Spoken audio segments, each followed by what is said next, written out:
ล้างหน้าให้หมดต้องล้างหน้าให้หมดขวดล้างหน้าให้หมดขวดล้างหน้าให้หมดขวดทีมนี้หมดหรือยังครับล้างแล้วต้องทิ้งขวดบนพื้นแกกินด้วยแกกินด้วยแกกินด้วยแกกินด้วยแกเลี้ยงกินด้วยเป็นช็อกโกแลต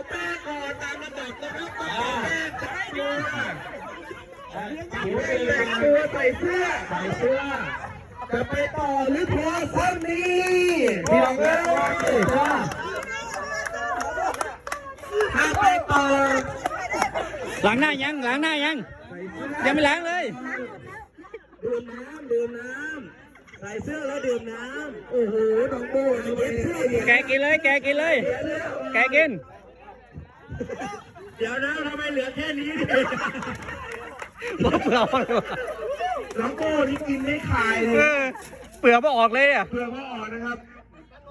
เอาเลยพี่โอสู้เอาเชียร์กันหน่อยสิดื่มน้ำนะครับเสร็จก็เสื้อขาดจะเปลี่ยนแตะมือที่3เปลี่ยนเพื่อนนะครับเอากินน้ำใครจะไปต่อครับพอเปลี่ยนทีมที่3ต่อท้ายเลยทีมที่3ยังไม่โดนมาแล้วนะครับ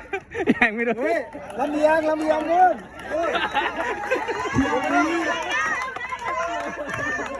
ในแต่ละทีมใครเปลี่ยนเพื่อนได้มากที่สุดได้คะแนนเพิ่มครับ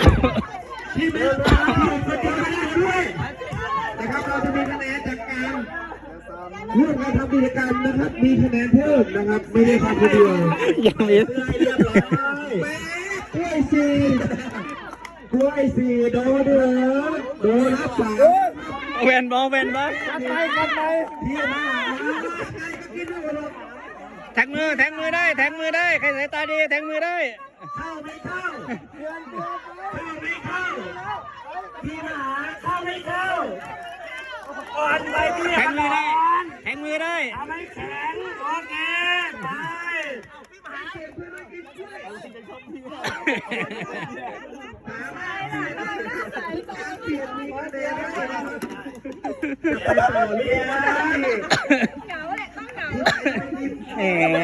เอาเล่นเลยเนาะเอาหุ่นหนาเนี่ยเล่นหุ่นหนาเนี่ยเล่นให้เขาบอกว่าฉันไม่ไหวแล้วไหวไหมไม่ไหวแตะมือเพื่อนเร็ว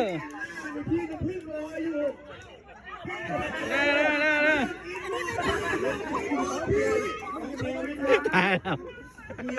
หิวไปดูงานมาหลายทีเอาน้องยังโดนต้องโดนทุกคน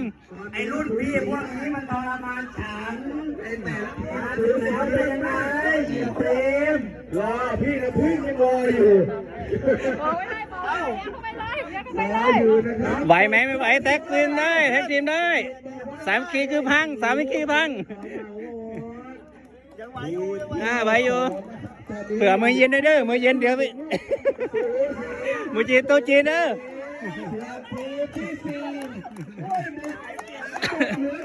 เผื่อมือเย็นเด้ออาหารลอยนะมือเย็นอ่ะ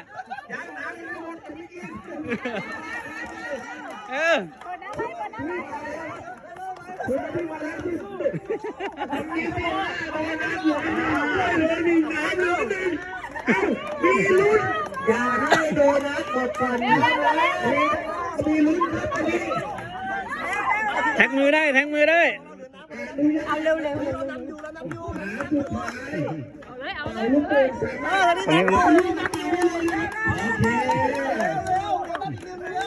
ไม่ไหวเปลี่ยนเพื่อนได้นะไม่ไหวเปลี่ยนเพื่อนได้นะสู้แท็กมือได้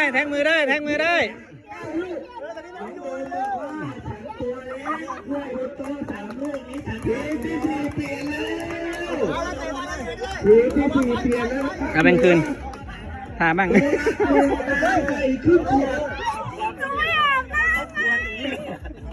ดูดิคนต้องกินเอาเรื่องนี้โอ้ยผู้หญิงไอ้เจ้าอะไร ใส่เสื้อ เอาเลยเลยเลย ทีมแรก เอาอีกอีก ทีมหนึ่งใจเย็นๆไปนะพี่ทีมหนึ่งทีมคู่ เอาเลย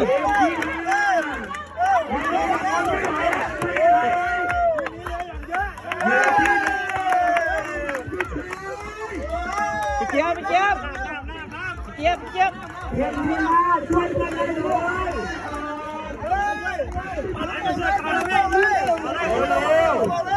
อันนี้หมดแล้วเหรอเรียนยันช่วยกันเลย